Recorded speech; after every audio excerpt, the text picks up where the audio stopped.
안녕하세요, 김수인입니다. 여러분, 우리는 좀 감정을 좀 잘 다루고 싶어 하죠. 그 중에서도 이 화라는 감정을 좀 잘 다루고 싶어 합니다. 왜냐하면 이것이 맞는 건 아니지만 우리가 좋은 사람이 되고 싶어 하는 마음이 있거든요. 그건 어떻게 보면 화를 좀 내지 않고 이 화라는 감정을 잘 다스릴 때 우리는 좋은 사람이 될 수 있을 거다라고 생각하는 게 좀 있거든요.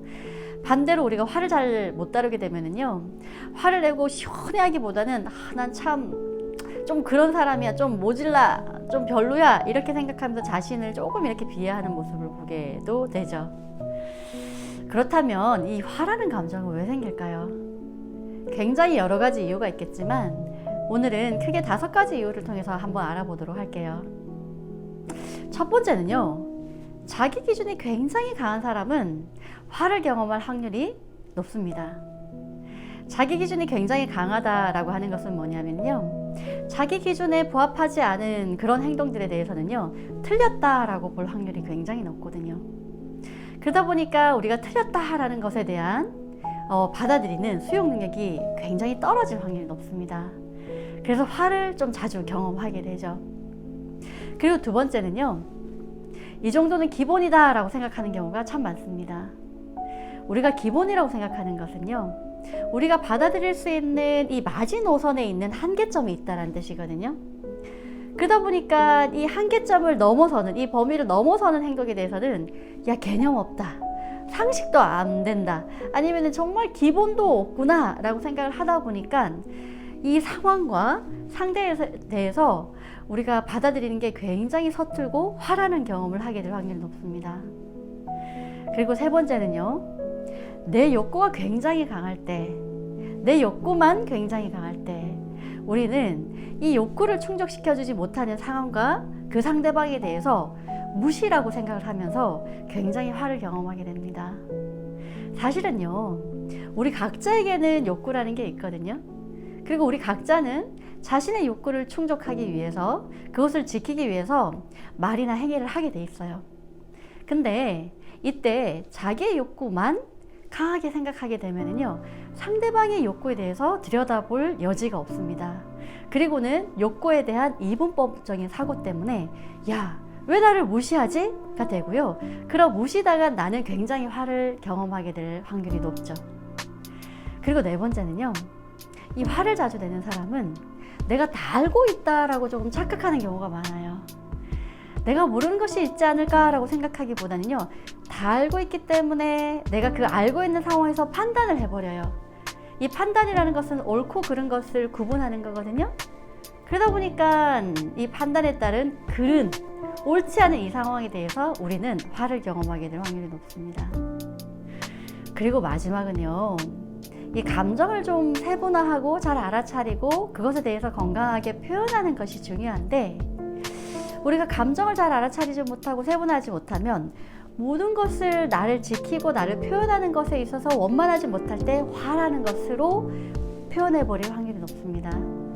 그러다 보니까요, 그리워도 화를 내고요, 걱정이 돼도 화를 냅니다. 보고 싶어도 화를 내고요, 뭔가가 모든 어떠한 내가 원하는 상황이지 않은, 내가 이 원하는 감정을 표출할 수 없을 때 이런 모든 것을 이렇게 하나로 표출하는 게 바로 화라는 감정이거든요. 그러다 보니까요, 그러면 주변에서 같은 상황임에도 불구하고 잘 화를 내지 않고 유연하게 이렇게 잘 지나가는 사람들은, 그러면 그 사람들은 어떻게 그럴까라고 보면 그 사람들은 기준이 없을까요? 그냥 허허실실 자기가 원하는 게 없어서 그럴까요? 그러지 않습니다. 물론 그런 사람들도 간혹 있을 수 있겠지만 대부분은요, 자기 기준도 명확하고요, 자기의 가치관도 명확하게 갖고 있음에도 불구하고 자기 욕구도 강하게 있지만 그것만 바라보지 않고요, 자기가 생각하는 이 범위 밖의 것들에 대해서 가능성을 좀 열어놓습니다. 내가 너무 내 생각만 하고 이 상황이 틀렸다라고 보지는 않은지, 내가 모르는 어떠한 것이 있지는 않을지, 혹은 내 욕구가 강한 만큼 저 사람의 욕구는 뭐가 있을지, 혹은 내가 상황을 보지 않고 너무 내가 보는 이 안에서만 기본도 안 된다고 판단하고 있지 않을지에 대해서 조금 생각하는 여지들이 분명히 있는 것은 사실인 것 같아요. 그래서 여러분, 만약에 내가 좀 의도치 않게 화를 좀 자주 경험한다라고 할 때는요, 그 올라오는 감정을 바로 표출하기보다는 감정에 있어서 한 템포 조금 이 모든 것의 감각의 더듬이를 나를 향해서 돌린 다음에 이 5가지 이 항목들을 한번 체크해 보시길 바라요. 아, 내가 모르는 것들이 있는지, 내가 너무 내 기준만 생각하는 건 아닌지 라는 것들이거든요. 그러다 보면 조금 우리가 이 감정이라는 것을 이렇게 조금 이렇게 뭐라고 해야 될까요? 화라는 것은 마치 이렇게 물과 모래가 함께 섞여서 이렇게 막 뒤섞여 있는 상태라고 볼 수 있거든요. 근데 그런 생각을 좀 하고 감각의 더듬이를 나한테 향하면 이 물에서 이 모래가 쫙 이렇게 좀 이렇게 가라앉는 듯한 느낌이 들면서 이렇게 위에는 맑은 물이 남고 밑에는 이렇게 모래만 이렇게 분리되는 현상들을 보면서 내가 조금 더 흐렸던 시야들이 조금 더 선명해지면서 나를 좀 알아차릴 수 있게 되고 내 감정과 욕구를 들여다볼 수 있게 될 확률이 높게 되는 것은 맞는 것 같아요. 여러분, 이 감정을 다루는 게 쉽진 않죠. 특히 화라는 것은 더 쉽지 않습니다만, 근데 무엇보다도 화를 잘 다뤄야 되는 이유는 분명히 있는 것 같습니다. 화를 내서 우리 관계에 있어서 도움이 되는 것은 절대적으로 없기 때문이거든요. 그리고 말씀드린 것처럼 도움이 된다기보다는 더 후회할 확률이 훨씬 높고요. 그 후회로 우리는 고통스러울 확률이 더 높기 때문입니다. 그래서 여러분, 만약에 내가 요즘에 화를 좀 자주 내고 있다면 이 영상을 통해서 이유들을 한 번씩 체크해 보시길 바랄게요. 어떠셨어요? 조금 도움이 되셨습니까? 도움이 되셨다면 구독과 좋아요, 알림 설정 여러분 부탁드리겠습니다. 저는 언제나 여러분의 인간관계와 소통에 대해서 응원하고 따뜻한 햇살과 같은 기운을 보내드리도록 노력해 보겠습니다. 그럼 우리 다음 영상에서 다시 만나보도록 할게요. 안녕.